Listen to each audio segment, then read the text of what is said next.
new client. So, eto guys, for today's vlog, yung gagawin natin is itong Toyota. So, bali lubog na siya. Tapos as you can see, ayan, repainted na to. So, yan ang pipinturahan natin. Tapos, i-repair natin yung banda dito. So, ayan, kinakalas muna natin itong mga black trims niya para malatero natin na maayos to. So, ayan, makikita nyo, walang kaalam-alam sis, repainted pala yung sasakyan.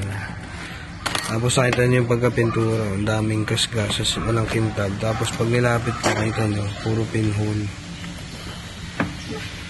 Kala niya brand new pa rin.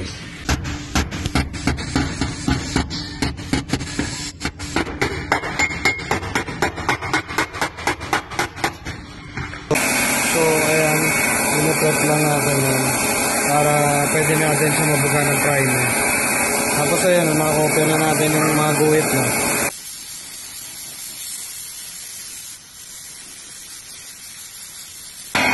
So, ayan na, kinukulayan natin.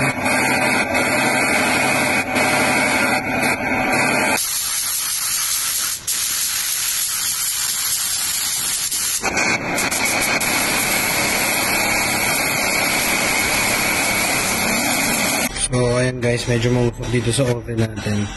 So, ayan, pinturahan na natin tong Yaris Cross natin. 388 yung kanyang paint code. So, ayan. Bale, yun, computerized paint mixing tayo. Quality materials lang tayo. Ayan, sa mga nagtatanong, dito lang tayo sa may SM Novaliches malapit.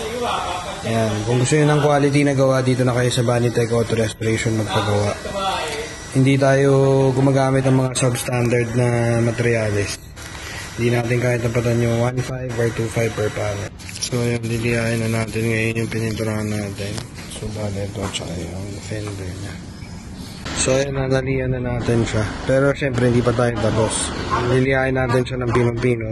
So, pwede na natin siyang i-buff. So, naman ngayon, bale binabuff na natin yung fender.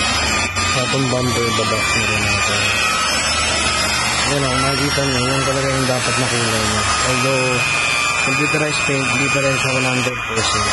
Kasi maraming shop nagsasabi 100%. Nagpa-vary dyan is yung old paint versus new paint.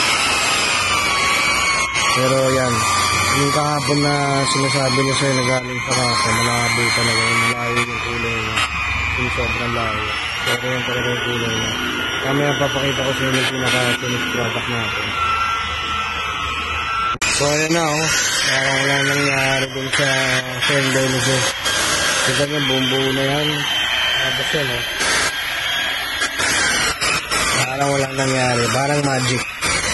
Tapos quality materials to, nakita nyo kung gaano kaganda yung lapat ng pintura natin mga guys.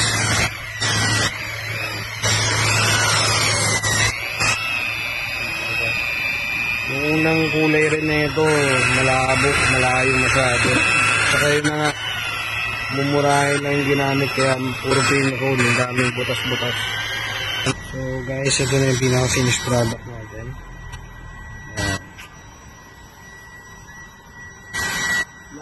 Okay na, na-pick up na ni sir.